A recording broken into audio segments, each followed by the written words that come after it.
తప్పుంటే లేదు. అయిమే నా భార్య ఏం చేసింది తెలుసా, తాగేసేది వచ్చేసి నా బట్ట నువ్వు చచ్చిపో లెక్క అడిగింది. అవసరం ఏంటంటే అట్టగడంలా లంజా నువ్వు చంపేస్తావు లంజా అని అంటుంటే కేసు ఒకటి వచ్చింది. ఏడా పోలీసులు వచ్చినారు. నా బాగలా చూసి పోలీసులు వెళ్ళినారు.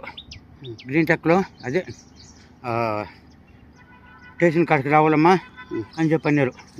సార్ నేను రాలేకపోతున్నాను సార్ అనేసి ఏరియా దగ్గర డబ్బులు రెడీ చేసుకొని 3,000 కట్టిన. లాస్ట్ కానించి వచ్చిన తర్వాత సార్ ఈ విధంగా నేను ఎట్టి పరిస్థితులు చచ్చిపోతాను, ఏమి నా భార్య కుట్టేసి చంపేస్తుంది సార్ లక్ష చెప్పిన.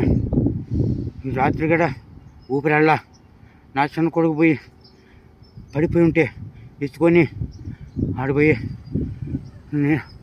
అన్నీ చేసింది చిన్న కొడుకు. పెద్దోడికి తెలీదు తాగేస్తుంది, ఎవడిగా తాగేస్తుంది.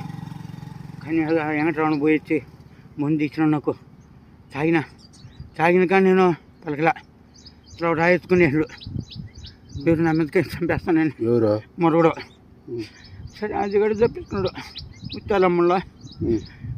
ఏమంటే రాయించుకొని పారేసింది, చంపేస్తున్నాడు. ఇప్పుడు కాదు 18 కూడా 20వ తేదీ ఈరోజు.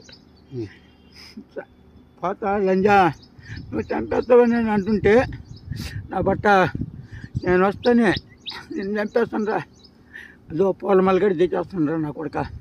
నా బట్ట ఎంత జరిగింది, ఒక తప్పు అంటూ లేదు అంటే నా మీకు వచ్చేది ఏమి ఓపి పెట్టుకుంటావా?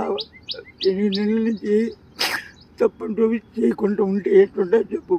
ఈ మాటలు పని నేను వచ్చిన లేదా నువ్వు విధంగా గ్రీన్ టెక్లో పోతున్నావు, నువ్వు ఏం చేస్తున్నావు ఏమో మరి. నాకు ఏది కూడి కడతా కూడి కూడా 2 రోజులకి కూడి పెడితే 5 రోజులు 4 రోజులు అట్లా ఉండేది.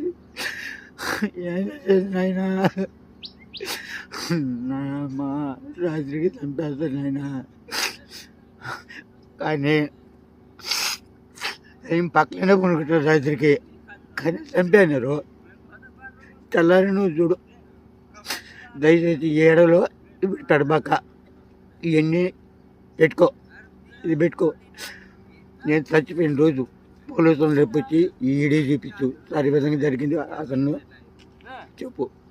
స్టేషన్కి గడపాల నేను డబ్బులు మా అన్నని గడి అడిగిన నాయనా